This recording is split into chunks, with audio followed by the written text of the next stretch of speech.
Now, okay, I've been planning on making this video for a while, but between so many different projects that I've been working on, I actually really got sidetracked from that one video I did with Paddy, where we read Professor Munakata's Chapter 8. Highly recommend, by the way, considering what we're going into today. So I wanted to get all the historical and mythological evidence of Ryomen Sukuna, and see how that plays into the JJK series. For those of you who haven't heard of or have never seen JJK, which would actually be very surprising, we follow Yuji Itadori as he uncovers the magical underworld that exists in Japan, as he is introduced to a host of different characters with their own abilities, with their aim of taking down cursed spirits and sometimes fighting each other along the way. These characters are referred to as Jujutsu sorcerers, though if they're evil, they're called curse users, which seems really interesting, just defining good and evil as you are either a Jujutsu sorcerer or a curse user. Good and evil. There is no in between. It's like if Hogwarts just had like Gryffindor and Slytherin. It's strange to me, but I kind of just find it absolutely hilarious. The series mostly follows Yuji working his way around this new world which he has found himself pretty much tied to, and the relationships he builds with all the characters along the way. Most of the characters and side characters usually have some sort of goal to why they are Jujutsu sorcerers, usually just trying to prove themselves to themselves or their superiors. Now, I'm not a big anime person, or at least I wasn't when I started writing this video and did all my research.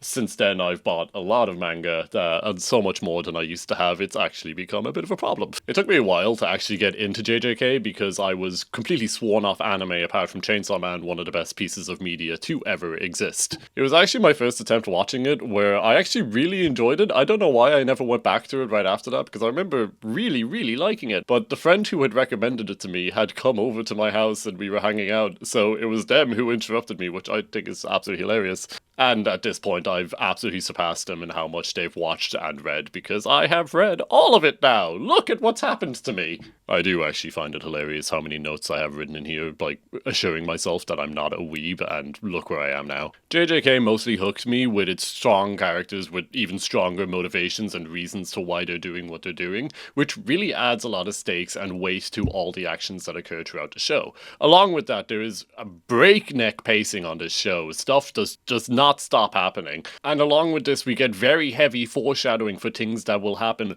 way down the line or even closer, and this sense of world building that is just so goddamn interesting and consistent. It is so strange after watching something like JoJo's to be like, oh my god, this all makes sense. All of this while we're getting possibly some of the best action scenes in anime today with very good martial arts choreography thanks to the director and Gege Atakuni's work themselves. Speaking of Gege Atakuni, the writer of Jujutsu Kaisen, we actually know very scant about them. We have no idea what their name is, what they look like, or even what their gender actually is. Gege, however, has shown their face somewhat before, one time in an interview dressed up as Mekamaru, where we couldn't actually make out any of their physical features, whatever, but we at least know they exist and something along their height. Along with this, they often appear as a cat in a lot of manga when they're drawing versions of themselves, as well as Gege Atakuni obviously not being their real name. And finally, possibly the most damning piece of information about Gege is the one time they drew themselves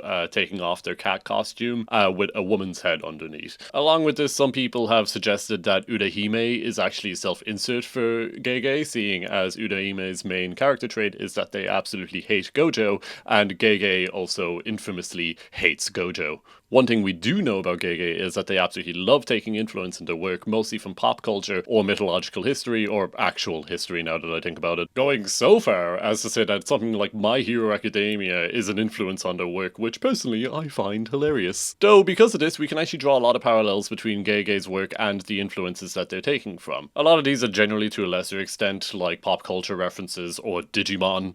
There is so much Digimon in this show. Today we're mainly going to be focusing on Eastern culture, folklore and urban legends that Gege obviously takes influence from, or we can speculate that they take a lot of influence from. Being from the West, this was really hard to research. I can only thank all the Tumblr posts and Reddit posts that have really guided me along this way, because without it I wouldn't even know where to begin researching. So everything that I cite and all the people who have helped me along this way will be linked in the description, and I highly recommend you give it a read because this stuff is really interesting if you're into into history or mythology. However, with all of that, there's inevitably going to be a few things that fly under my radar, seeing as this is not, a speciality of mine. So if anyone knows anything that could help develop any of these few videos that I'm going to be doing, please let me know in the comments. This series is going to be split into 3 videos that cover different sources and go deep into how they have parallels with the main big guy himself, Ryomen Sukuna from JJK. The first video, which is the one you're watching right now, is going to focus on the Nihon-Shoki, a collection of Japanese myths that are combined into what is known as the Nihon-Shoki, or the Nihongi. The next video then will be on the Ryomen Sukuna from Professor Munakata's Chapter 8, which me and Paddy have already done a video on, where we read through the whole thing because I needed to cite it as a source, and there's just so much relevant information in there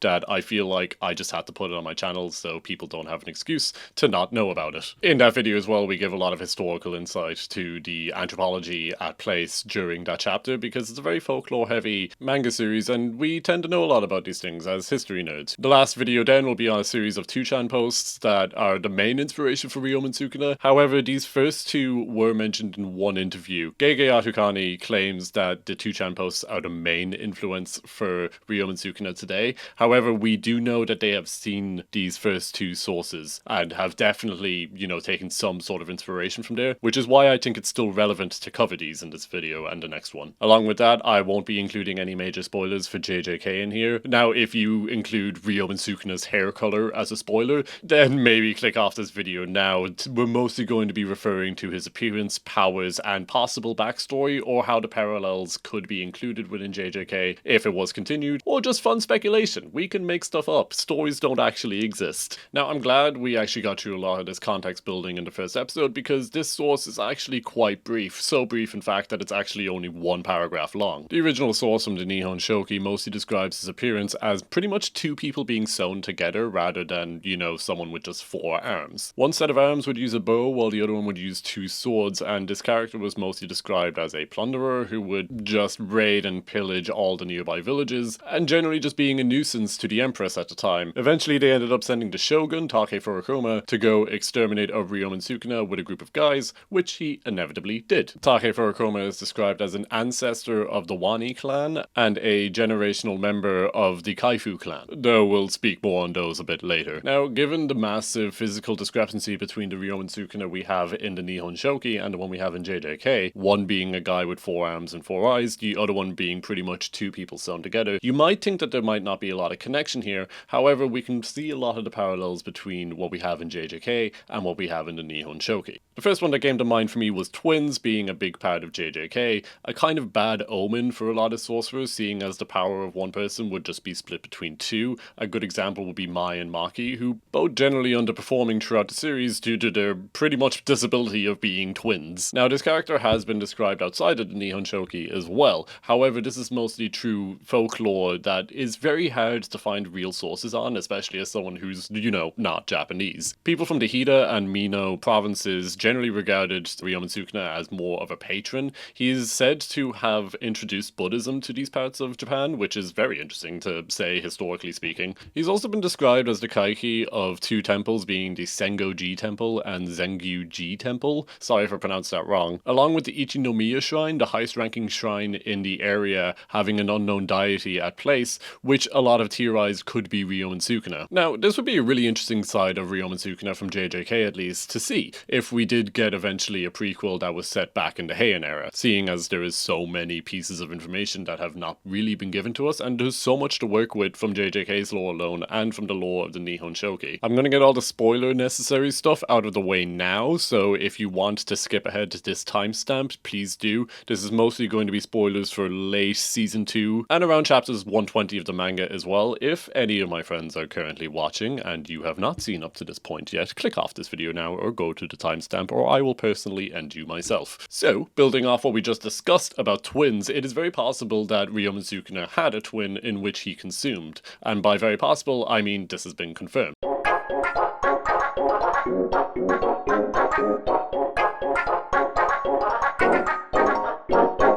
This is really, really interesting interesting, seeing as Ryomen Sukuna is revealed to have 2 curse techniques or just one with a really broad scope. We know that Sukuna enjoys cannibalism, so much so that Urame cooks it for him. Along with this, we do know that Sukuna's true form does see him with 4 arms and 4 eyes, along with this weird mask thing on the side of his face. This is very possibly him just awakening the second soul within him that would then, grow more arms. Speaking of Sukuna's second technique, his flame arrow, there is another possible explanation that I feel like is worth mentioning. In the manga, when Sukuna does use his flame arrow, there is this black box that appears in his speech bubble. Now, I assume this is some sort of censorship or just something that we can't understand that he's saying because he is a level above curses that we don't know, therefore he sometimes speaks a language that we don't understand. A lot of people, however, have interpreted this to be a worship thing. So, seeing as there are many shrines of Ryomen Sukuna, and a lot of shrines have these little boxes that you would leave, gifts in, it's very possible that Ryomen Sukuna is taking from this box, hence why he says open, black box, open. He is taking from this box, and that is where he gets the flame arrow. From here, we see a lot of influences from Hinduism, which I'm not going to go into in this video just because it's more relevant for the next one, but the fire god Agni does have some very similar things, and seeing as this guy was worshipped,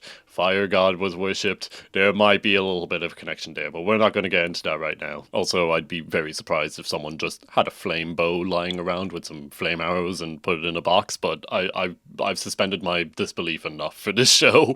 Lastly, I wanted to focus more on some of the other characters in this that are mentioned in the Nihongi, most importantly Take Furukuma, who was the shogun that, exterminated the man. We don't know a lot about Take Furukuma outside of his lineage. He is very closely connected to the Wani clan and the Kaifu clan, who trace their lineage all the way back to Ame no Hokari, one of the goddesses of the sun, and the Wani clan having a lot of connections with water dragons. This part here is purely speculation and practically fan fiction, but it would be really cool if we did get some sort of prequel back to the Heian era, if we followed Take Furukuma as the main character, and his curse technique is something playing along these 2 clans' symbolism, possibly using a Shikigami that's a water dragon, and another one that could be using sunlight or even blessed energy as a possible counter to cursed energy to fight Ryomen Sukuna, which would make sense since you'd probably need something that strong to take down such a monster. Ame no Hokari is also a goddess of agriculture, and it would be really interesting to see cursed tools that are just agricultural tools. Now, keep in mind, these are Japanese agricultural tools. A lot of these were used as weapons.